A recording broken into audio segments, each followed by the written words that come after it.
역시 완전히 정치에 예속된 것도 아닙니다.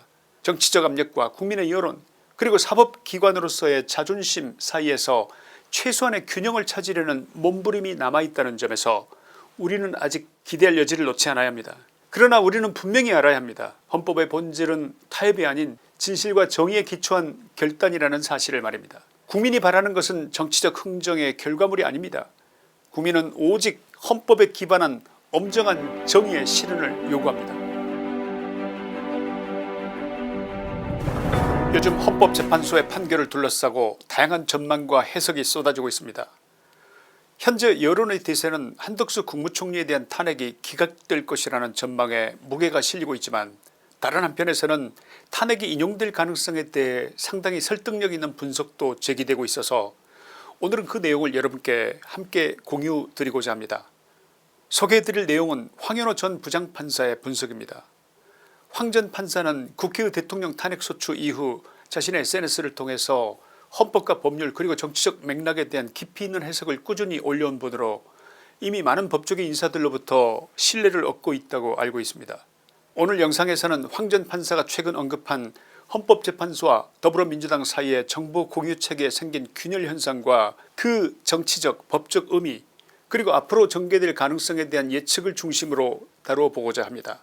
황 전 판사의 분석은 오랜 사법부 경험을 바탕으로 헌재 내부의 정무적 판단 구조와 정치권의 복합적인 흐름을 매우 정밀하게 짚어냅니다. 특히 이번 사안을 둘러싼 정치권과 헌재 간의 미묘한 긴장감 그리고 그로 인해 발생한 결정적 징후들을 날카롭게 짚어내고 있다는 점에서 주목할 만하다고 생각합니다. 황 전 판사에 따르면 더불어민주당이 심야 총회를 열어 한덕수 총리에 대한 탄핵소추안을 전격 결의한 다음날 헌법재판소가 즉각 탄핵심판 선고일을 확정한 것은 단순한 우연이 아니라 오히려 그동안 암묵적으로 유지되어 오던 더불당과 헌재 사이의 비공식 정보 공유 체계가 붕괴되었음을 보여주는 단서라고 해석할 수 있다고 합니다. 그동안 법조계 안팎에서는 재판관 구성이나 변호인단의 성향을 통해 헌재와 정치권 간의 일정한 수준의 정보 교환이 있었을 것으로 보는 시각이 많았습니다. 그러나 이번 사안에서는 사전 조율이 전혀 이루어지지 않은 채 정치권과 헌재 간의 명백한 엇박자가 발생했다는 점에서 큰 주목을 받고 있다, 이런 말씀입니다. 이런 정보의 비대칭성과 혼선은 우연이 아닙니다. 황 전 판사는 그 배경에 2월 25일 윤석열 대통령 탄핵심판의 변론이 종결된 이후 무려 23일 동안 판결 선고일조차 정하지 못한 헌법재판소 내부에 깊은 고심과 갈등이 자리하고 있다고 진단합니다. 이는 단순한 일정 지연이 아닌 재판관들 사이에 첨예한 의견 충돌과 평의의 난항을 보여주는 징후며 내부적으로 쉽게 결론을 도출할 수 없었던 사정이 있었음을 강하게 시사합니다.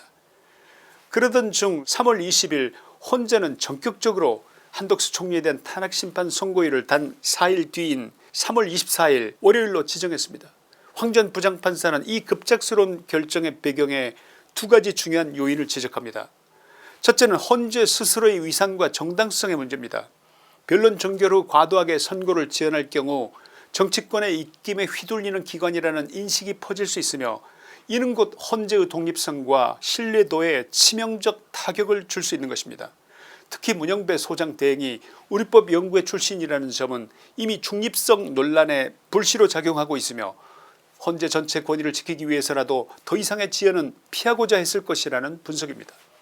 둘째는 민주노총의 압박입니다. 민주노총은 만약 3월 26일까지 헌재가 선고를 내리지 않을 경우 27일부터 전국단위 총파업에 돌입하겠다는 최후 통첩을 날렸고, 이로 인해 헌재는 심대한 외부 압력을 받게 되었습니다. 만약 이러한 정치적 사회적 압력에 헌재가 굴복했다는 인상을 주게 된다면 눈치재판소라는 조롱을 피할 수 없게 되며, 이는 헌재의 역사적 권위와 독립성에 중대한 훼손을 초래하게 됩니다. 황 전 판사가 특히 주목하는 대목은 총리에 대한 탄핵심판 선고일이 대통령 탄핵심판보다 먼저 고지되었다는 점입니다. 이는 단순한 시간 순서의 문제가 아니라 대통령 탄핵에 대한 재판관들의 내부 결론이 이미 정리된 상태에서 정치적 완급 조절을 위한 전략적 선택이 이루어졌다는 해석이 가능하다는 것입니다. 황 전 부장판사에 따르면 3명 이상의 재판관이 대통령 탄핵에 반대 의견을 고수해 왔다는 사실은 분명한 것이며, 갑작스럽게 전체 의견이 뒤집혔다고 보기도 어렵다고 합니다. 그 대신 재판관들 사이에서 일정한 절충 혹은 교환 즉 딜이 있었을 가능성이 높다고 분석합니다. 그 결과 한덕수 총리에 대한 탄핵 인용과 윤석열 대통령에 대한 탄핵 각하라는 쌍방의 절충안이 평의 결과물로 도출되었을 가능성이 있다는 것입니다. 이 시나리오는 정치적으로도 사법적으로도 절묘한 균형점을 형성합니다. 헌재의 8인 체제가 법적 정당성을 유지하면서 보수와 진보 양진영 모두에 지나치게 치우치지 않는 중간값 판단으로 보일 수 있기 때문입니다. 황 전 부장판사는 이 같은 판단 구조가 단지 헌재에만 국한된 것이 아니며 형사재판에서도 종종 나타나는 평의 방식이라는 점을 환기시킵니다. 예컨대 주심 재판관이 징역 7년을 다른 재판관이 징역 3년을 주장할 경우에 결국 중간값인 징역 5년 선에서 결론이 나는 것처럼 헌재 역시 강경한 입장들이 충돌하는 과정에서 절충의 결과를 도출했을 가능성이 있다는 것입니다.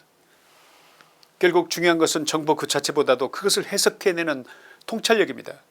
특히 대통령 탄핵과 같은 초유의 국가적 사안에서는 넘쳐나는 정보 속에서 핵심을 꿰뚫는 해석력이야말로 사건의 본질에 다가서는 열쇠입니다. 황 전 부장판사는 이번 사건에서도 그 중심축이 권력의 균형, 헌정질서 회복 그리고 법의 이름으로 정의를 세우는 일이라는 점을 강조하고 있습니다. 결론입니다. 이 모든 분석이 종합적으로 말해주는 바는 명확합니다. 헌법재판소가 오랜 시간 동안 지켜온 균형과 독립성은 이미 심각하게 흔들리고 있으며 그 권위 또한 스스로 훼손했다는 점입니다. 일부 재판관들이 정치권과 유착 의혹에 휘말린 가운데 국민은 헌재를 더 이상 공정하고 독립적인 기관으로 신뢰하지 못하고 있습니다. 그러나 황 전 부장판사가 지적했듯이 헌재 역시 완전히 정치에 예속된 것도 아닙니다. 정치적 압력과 국민의 여론 그리고 사법기관으로서의 자존심 사이에서 최소한의 균형을 찾으려는 몸부림이 남아있다는 점에서 우리는 아직 기대할 여지를 놓지 않아야 합니다. 그러나 우리는 분명히 알아야 합니다. 헌법의 본질은 타협이 아닌 진실과 정의에 기초한 결단이라는 사실을 말입니다. 국민이 바라는 것은 정치적 흥정의 결과물이 아닙니다. 국민은 오직 헌법에 기반한 엄정한 정의의 실현을 요구합니다. 윤석열 대통령에 대한 탄핵은 명백히 법적 요건을 갖추지 못한 정치 탄핵이었고 이는 결과적으로 국민 주권에 대한 정면 도전이었습니다. 이제 우리는 다시 묻습니다. 과연 이 나라의 민주주의는 어디로 향하고 있는가. 법과 정의를 지켜야 할 최후의 보루마저 정파적 계산과 여론의 눈치를 보는 현실에서 국민은 어디에서 정의를 기대해야 한단 말입니까. 지금 이 순간 우리는 단지 한 사람의 복귀를 바라는 것이 아닙니다. 우리는 헌법을 수호하고 나라를 바로 세울 리더의 귀환을 바라는 것입니다. 윤석열 대통령은 헌법과 법치주의를 지키겠다는 소명으로 그 무거운 책임을 짊어졌습니다. 언젠가 해야 하고 누군가 해야 한다면 지금 제가 하겠습니다 라는 그 약속은 단지 말만이 아니었습니다. 국민과의 진실된 약속이었습니다. 그러한 대통령이 다시 국가의 중심에 서야 합니다. 이것이 바로 이 혼란의 끝에서 우리가 반드시 되찾아야 할 진실이며 정의입니다. 그리고 이것은 지금도 수많은 국민이 간절히 바라고 있는 대한민국의 내일입니다. 김초한의 시사이다였습니다. 감사합니다.